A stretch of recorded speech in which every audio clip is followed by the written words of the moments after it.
اردو ہے جس کا نام ہم ہی جانتے ہیں داغ، اردو ہے جس کا نام ہم ہی جانتے ہیں داغ، سارے جہاں میں دوم ہماری زباں کی ہے۔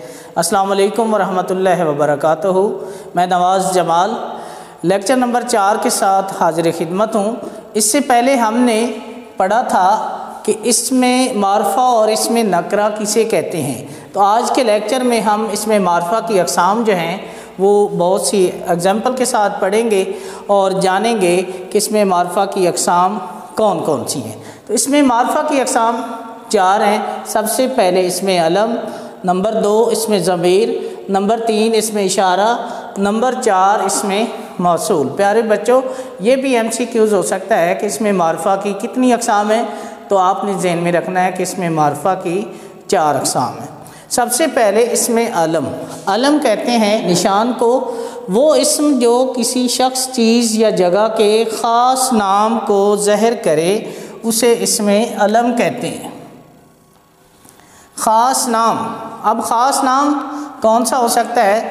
مثلاً قائد اعظم، شمس العلماء، ابن خطاب، نومی یا کاشی۔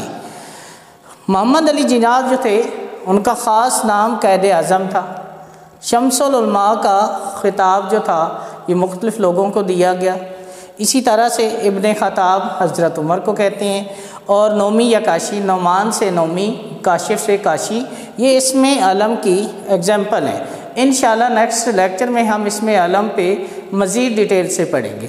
نمبر 2 پہ ہے اسم ضمیر، اسے انگلش میں پروناؤن بھی کہتے ہیں۔ وہ اسم جو کسی شخص، چیز یا جگہ کی جگہ پر استعمال ہو، یعنی اس کو ریپلیس کرے، اسے اسم ضمیر کہتے ہیں۔ مثلاً احمد اچھا بچہ ہے، وہ اسکول جاتا ہے۔ یہاں پہ ہمارے پاس فاعل کیا ہے؟ فاعل ہے احمد۔ تو احمد کو جب ہم دوبارہ جملے میں استعمال کریں گے تو اس کی جگہ پہ وہ اسکول جاتا ہے، تو وہ یہاں پہ کیا ہے؟ اسم ضمیر ہے۔ اسلم آیا، اس نے کھانا کھایا، اس کیا ہے؟ یہ بھی اسم ضمیر ہے۔ تو اسم ضمیر جو کسی اسم کو ریپلیس کرے، مثلاً میں، ہم، میرا، اس کا، وہ، یہ ساری کیا ہیں؟ اسم ضمیر کی ایگزامپل ہے۔ اس کے بعد اسم اشارہ، وہ اسم جو کسی شخص، چیز یا جگہ کی طرف اشارے کے لیے استعمال ہو اسے اسم اشارہ کہتے ہیں۔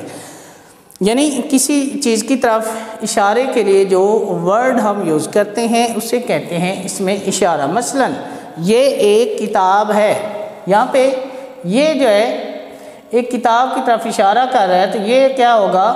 اسم اشارہ۔ وہ ایک درخت ہے، وہ کیا ہے؟ یہاں پہ اسم اشارہ ہے۔ اس کے بعد ہے اسم موصول۔ اس کو بیٹا آپ غور سے سنیں۔ وہ اسم جو جس کو جملے میں استعمال کیے بغیر جملے کا مفہوم واضح نہ ہو اسے اسم موصول کہتے ہیں۔ یعنی یہ بھی کہہ سکتے ہیں کہ یہ وہ اسم ہے جس کے بغیر جملہ جو ہے نامکمل ہوتا ہے، اس کی سمجھ نہیں آتی۔